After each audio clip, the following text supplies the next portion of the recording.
All right. Welcome, everyone. For those who've just joined us and those who've been here for a little while, I'm Crystal Warren from Amazwi, and my colleague Zongizile Machoba is also here. But as I say, he's had some internet connectivity issues, so we're both hosting in case one of us vanishes. We had hoped to have our festival launches in the museum as part of our celebrating and promoting South African literature. Of course, events aren't allowed to be happening, so we had to move everything online.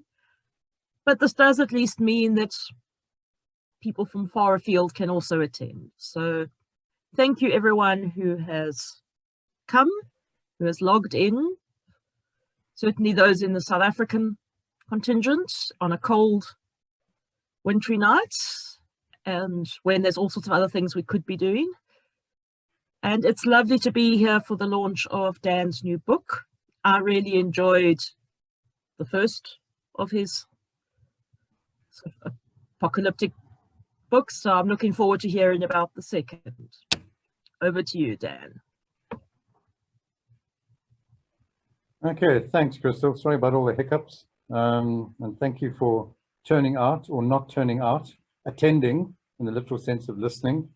And I hope you're all managing to stay COVID-free and flood-free and heatwave-free and et cetera, and I'm saying that in all seriousness because, of course, this little book is deeply concerned with the way the world seems to be heading at the moment.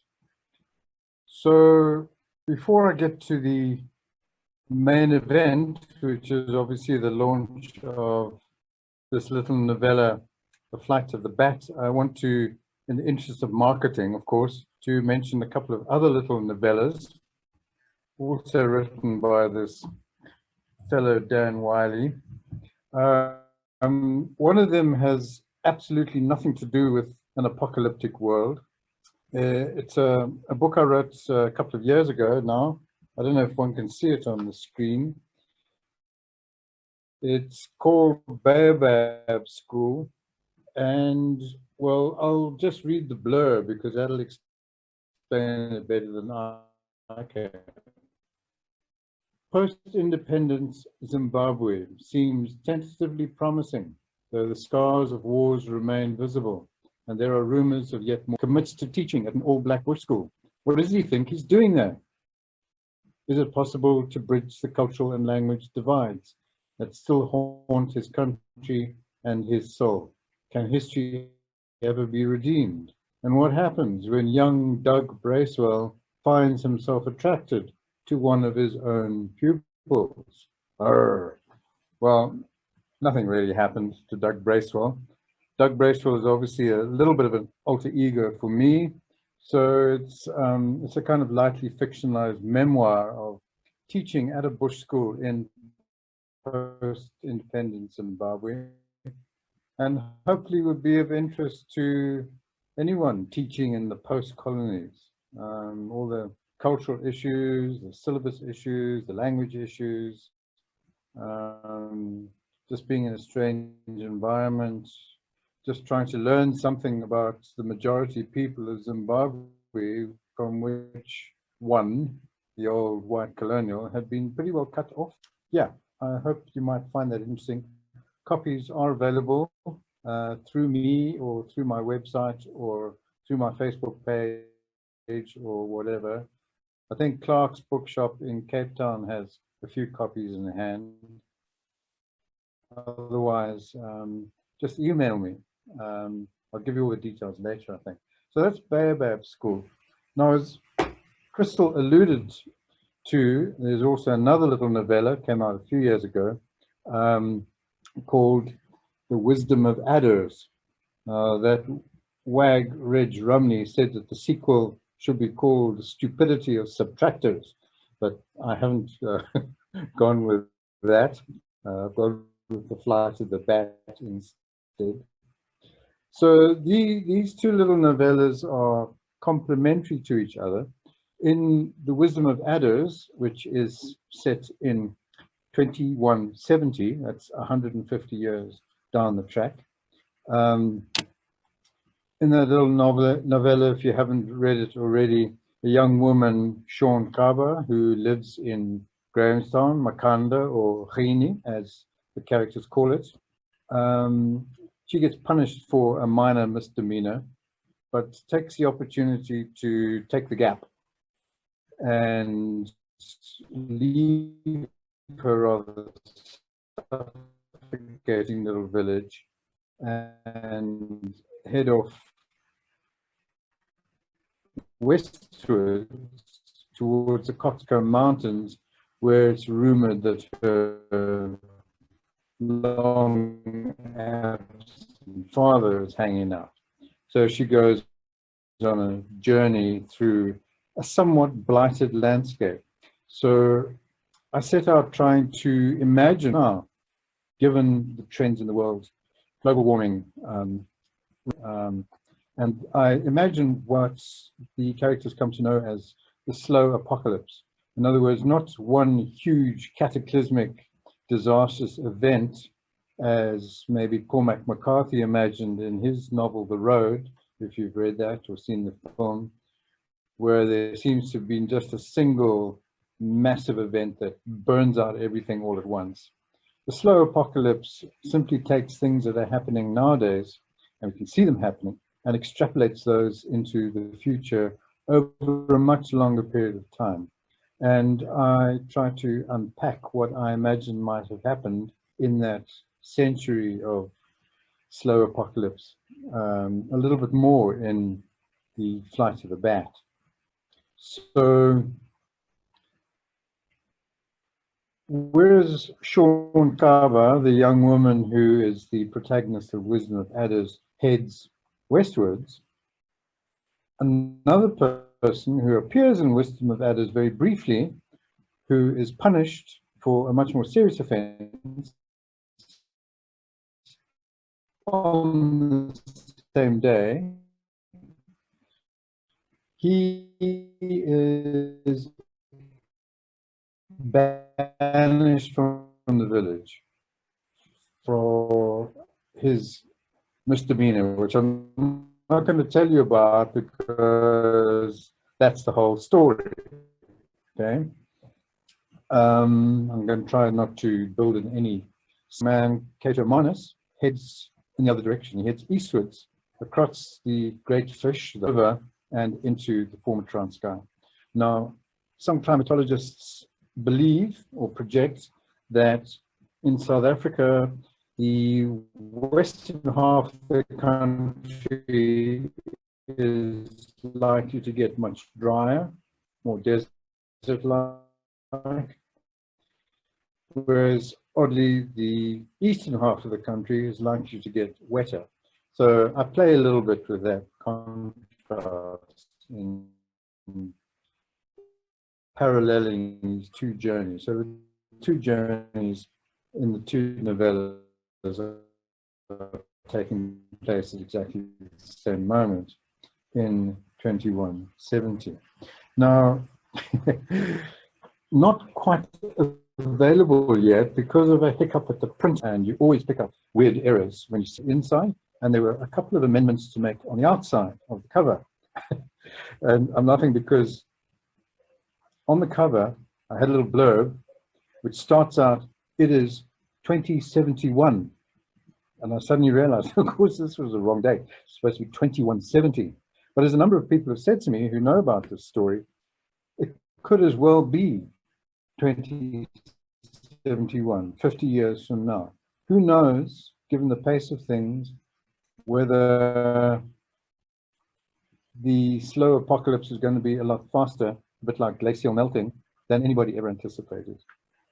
And wow, one just looks at the events of the last week, floods in Europe, for example, or the rioting and looting in KZN this last week, one realizes that decades of love, building, trust, goodwill, networking, physical objects being built, all that commitment, financial investment, etc., can be wiped out, can be obliterated in minutes. So who knows really how fast a local or even global apocalypse might unfold. So yeah, maybe 2071. Anyway, the story does take place in 2170, and when I get the new covers put on the book,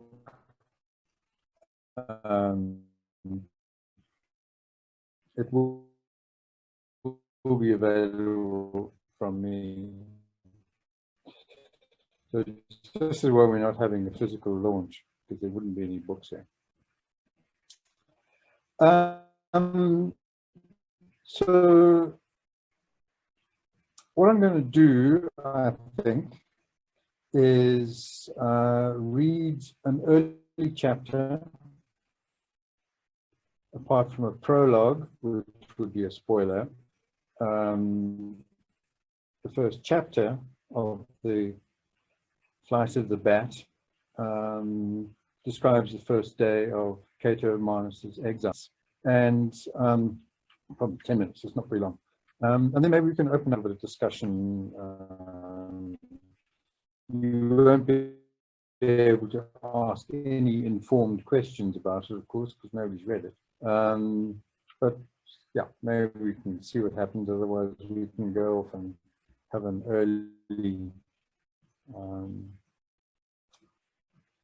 coffee, an early supper. I don't think there's anything else I really need to say.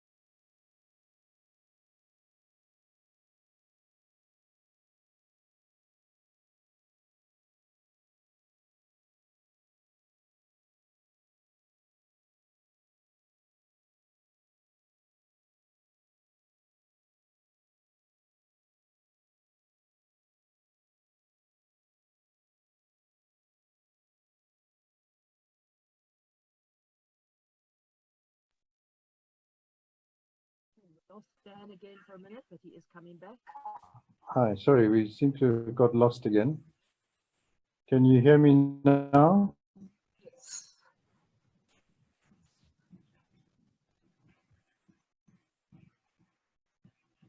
Can you hear me, Crystal? Yes, I can. Okay. All right, I started to talk about the reading. Did everyone hear that? But we lost you at the point where you were starting the reading. So we got your introduction to Right. Okay, great. So you didn't lose anything much there. All right.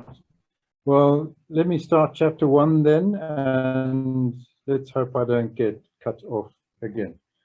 I better put on my old age glasses here so I don't make any terrible errors. Okay, are we ready? By the end of the first day of his exile, Cato and the two monitors had reached Frizzy's camp. They had covered some 30 grueling kilometers.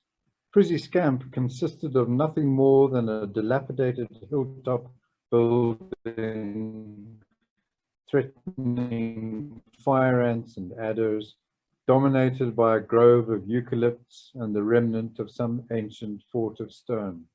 The one habitable room was occupied by a crone with a skin stiffened to bronze by dirt and isolation, a blathering youth who might be her grandson, and a meager stock of essentials that she was prepared to trade at jaw-dropping prices. They had walked fast, despite the rough condition of the path that followed the old Entu. That east route, legend had it, had once been a broad macadamized highway thundering with wheeled traffic night and day. Now, foot and donkey traffic to keep open a crease, but fast because Cato could no longer look back. He had to walk faster than memory itself.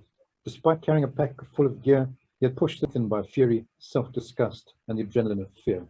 They had not complained, even on the last uphill stretch, even though their job to make sure Cato Manus left, and left for good, had been rendered redundant by the charge's own apparent desire to get away as quickly as he could. At dusk, they collapsed among the root buttresses of the eucalyptus trees and lit a fire in a nest of rocks. Only then did the reality begin to catch up with him. The westward hills that now screened Genie, his home, his once upon a time home that could not be home again. Those hills seemed to grow smoky and insubstantial with melancholy and loss. Now that he had come to a standstill, his instinct was to break out in rage. He stalked away across the bare hilltop and stupidity alike. He picked up rocks and hurled them across space as if he might hurl out of himself certain images, a certain clang of shovel against stone that had reverberated through his head for days now. He snatched up sticks and broke them across his thighs and flung them cartwheeling away and screamed until his voice cracked. Some corner of his consciousness all the while watched his own performance as if from a great distance, foolish and exposed. From under the eucalypts, the two monitors, the woman and the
Harry's coming back. I mean, Dan's coming back again.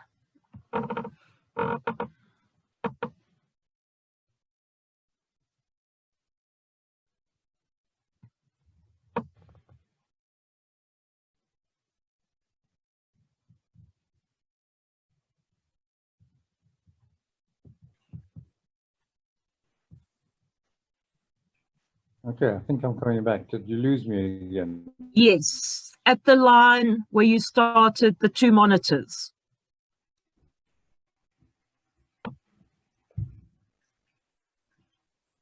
The two monitors, where did they disappear to?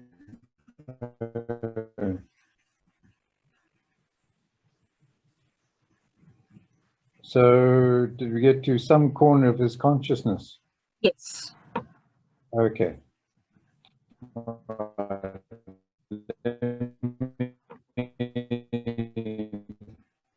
Let me start that little paragraph again then. Sorry about this, guys. So much for modern technology. Al watched his own performance as if from a great distance. Abruptly, the energy drained away, and he stopped, feeling foolish and exposed. From under the eucalypts, the two monitors, the woman, and the drooling youth were all watching him, shaking their heads. He knew what they were thinking. There he goes again. That temper of Cato's was always the problem, wasn't it?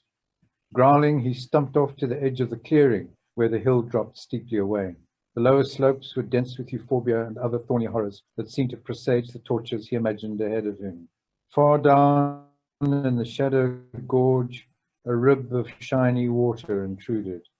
He could see the tops of drowned trees sticking above the surface. Less a river now, than a re-entrant of the risen sea. The old Griffiths, huh? A voice at his shoulder said. He had quietly been joined by a pair of postals slung with their orange runners' sashbags, bearing such sporadic communications as nowadays made their way between settlements. Shanky and sweaty, they were familiar to him. Postals often ran the same routes for years on end. Rosoni, Desoni. He offered his elbow to each in greeting, though to be honest, he couldn't remember which was which. Cato, said Rosoni, or Desoni. Oh, we heard about you. Sorry for your troubles, man. We heard you drew the East card. Is that bad? Rosoni and Desoni shrugged in unison. Well, going west, you'd have hit the atom scorch around Numbers, not too lacquer. Going north, it's a fracking long way to Blooms, 3 weeks footing, I reckon. And then the same again to Gutting, which they say is hell on earth. And south is just ocean and the ghosts of icebergs, grunted Desoni. So it could be worse. That's Buffalo on the coast. Could I go there? It's past 100 now. Glanced at each other, shook their heads in their spooky, unified way. Nah, Buffalo's closed off. Even we can't get in. High, shiny metal wall, not even a gate, just a drop tray for the post, and there's not much of that.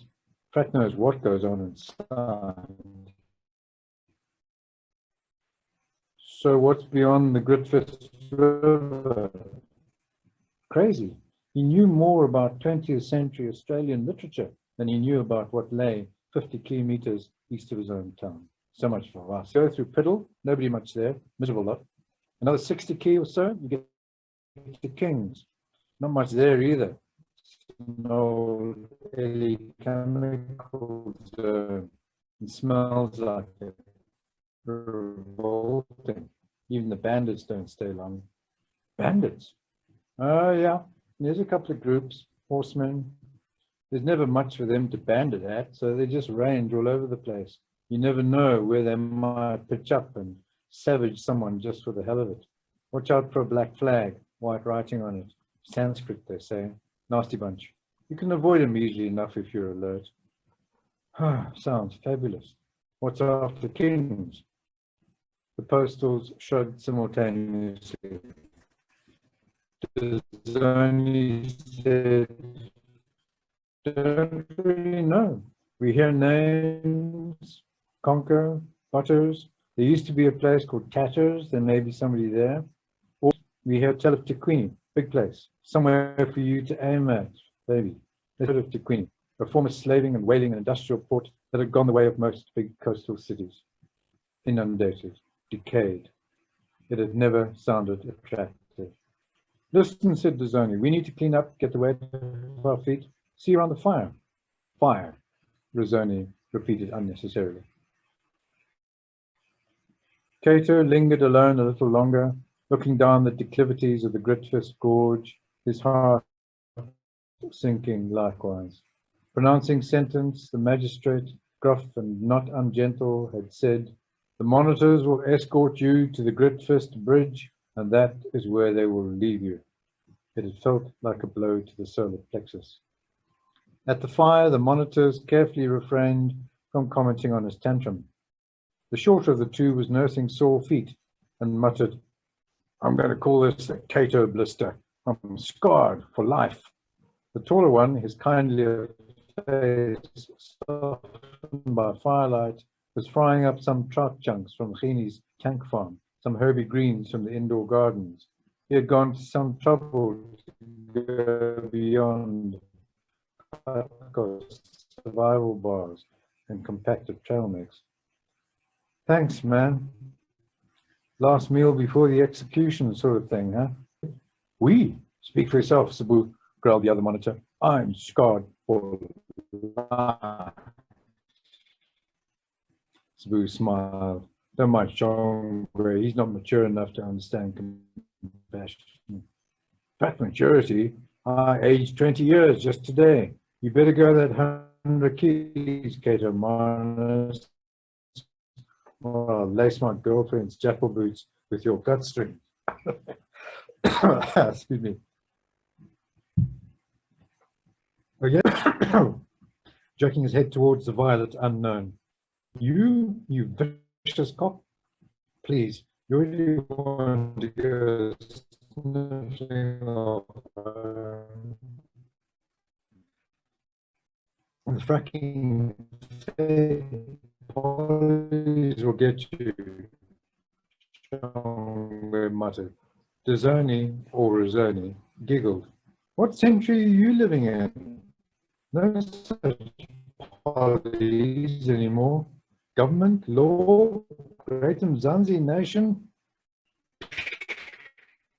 He blew such notions explosively off the ends of his fingertips. Just warlords and marauders, brothers, and masses of empty space.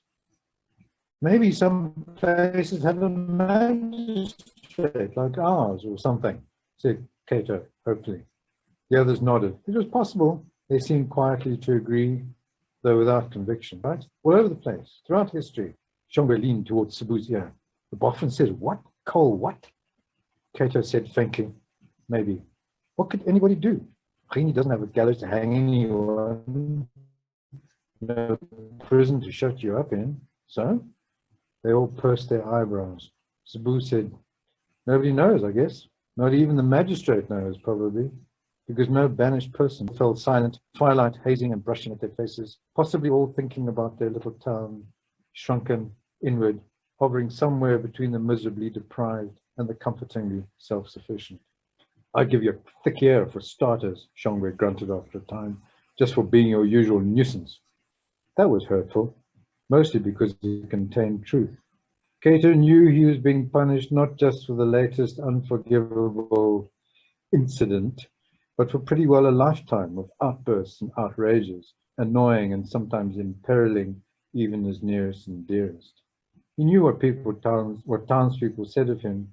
Nice enough most of the time, very bright, bookish, works pretty hard, but at some level, he suspected, he was also being punished just for being an outsider in the first place, a gerbil, as he and his father were sometimes nastily called, originally desert dwellers from further northwest, or they were quarries, like the other uprooted nomads, so-called presumably because they were habitually targeted. He wanted to cry, but instead snapped at Shongwe. Don't worry, no doubt the bandits out there will do your dirty work for you and steal your girlfriend's boots. Sabu snorted. He doesn't even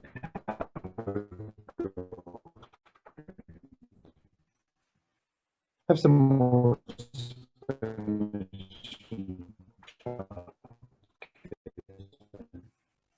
Cato was feeling sick to the pit of his stomach, but he forced the food down. They were all bone-tired, monitors, postals, and miscreant alike. Their inflates wrapped in their night bags, looking up at the stars, shivering among eucalyptus leaves. Something dark and large flickered and squeaked. Must be a bat. It felt both forbidding and intriguing. There had been almost no bats left back home.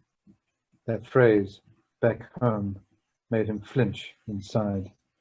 What meaning did it have? Then sleep overtook his grief as moths sought the warmth of his face and the rubbery bats rustled down and took them almost off his eyelids. Okay, so that was his first day, poor fellow. And I shall leave the rest for hopefully your reading when you can get hold of the book either physically or eventually online.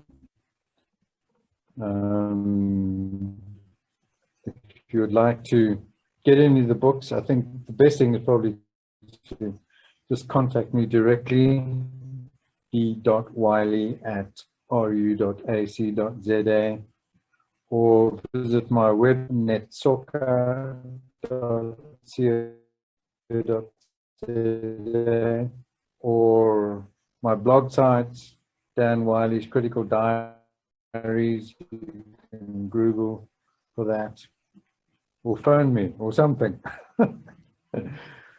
And yeah, hopefully I'll get it up as an ebook as well, and you can access it eventually. We'll get there. So I think I'll leave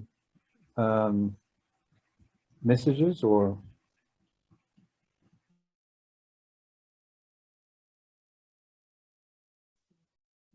Thank you, Harry. Harry's next to me on the. Thank you, Dan. That was really fascinating and a wonderful reading. I think we're all very excited now to read the book. And one of the questions I had, which you've now answered, was one of the things I enjoyed about The Wisdom of Adders was trying to work out what the place names were. And I mean, embarrassed having grown up there, how long it took me to figure out what Port Elizabeth was. So I was going to ask if you were doing this again, and from the bit we've seen, we're going to have that challenge again to figure out, okay, what is this town now known as? Did you have fun working that out yourself?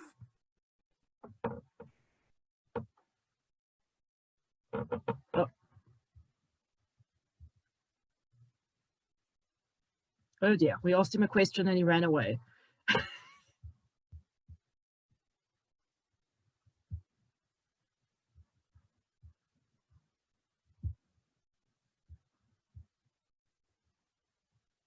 Dan, are you there? Really is like a seance. You're right, Jeannie. I've got to say, Crystal, that I haven't read this book clearly, but I did read Wisdom of Adders, and I agree with you. It's fascinating. Even the word "entu," when he talks about the road, it's just fascinating what he does with names. But it clearly is something he's going to do with this. But I want to read this simply because it's a glimpse into something that we are all threatened by. I think we're all aware may happen.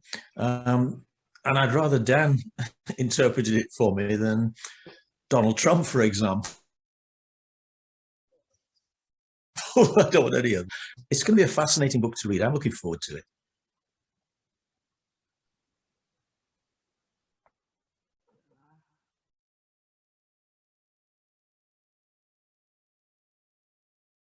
Dan, are you back with us?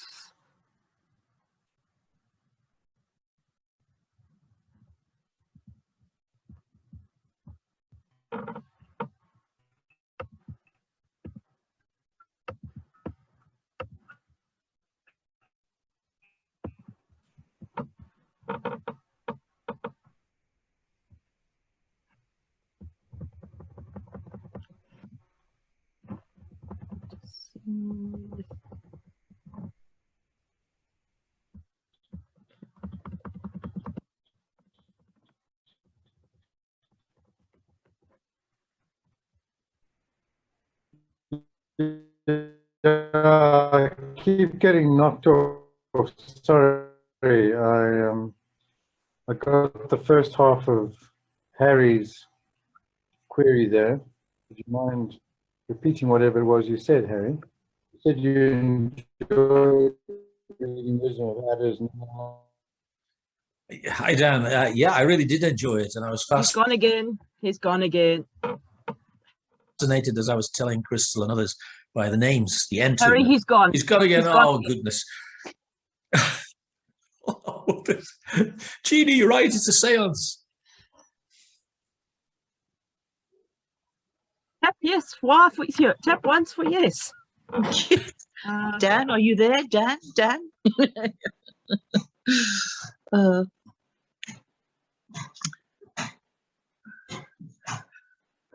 I don't even feel his presence at this point. Okay, he is returning, but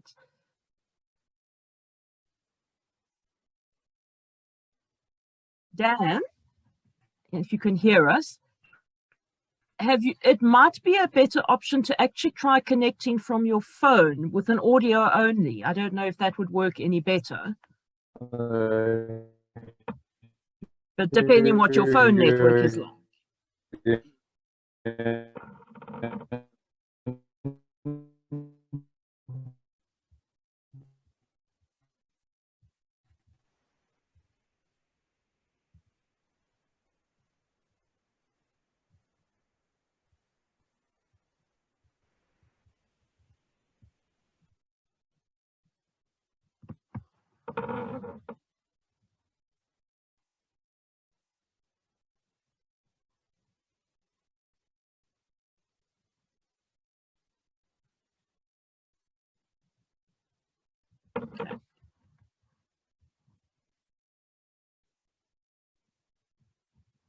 Okay, Dan has gone again, so maybe he's going to try the phone option.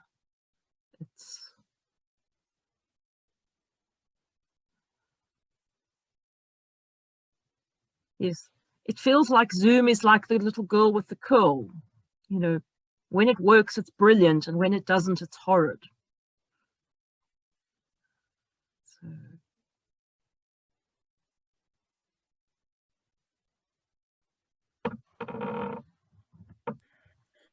I love the way Dan said, oh, this modern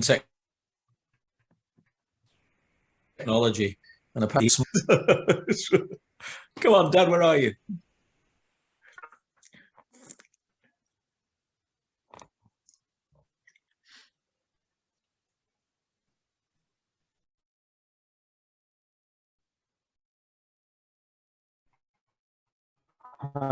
Look.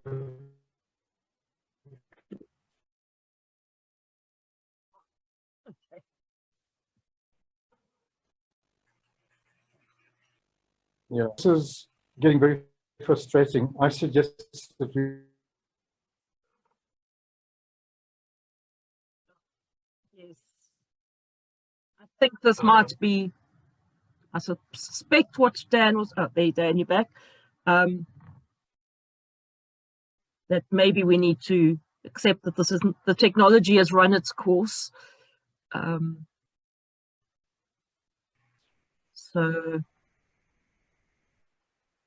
So maybe at this point to say thank you to everyone who's come, and maybe direct your questions to Dan with your order for the book. Becoming impossible.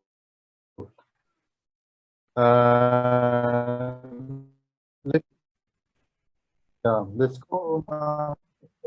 Thank you so much. That's Dan, we exactly. look forward to Good. reading the whole book. Thank you very much, Chris. See you all soon. Take care. Bye-bye. Bye, everyone.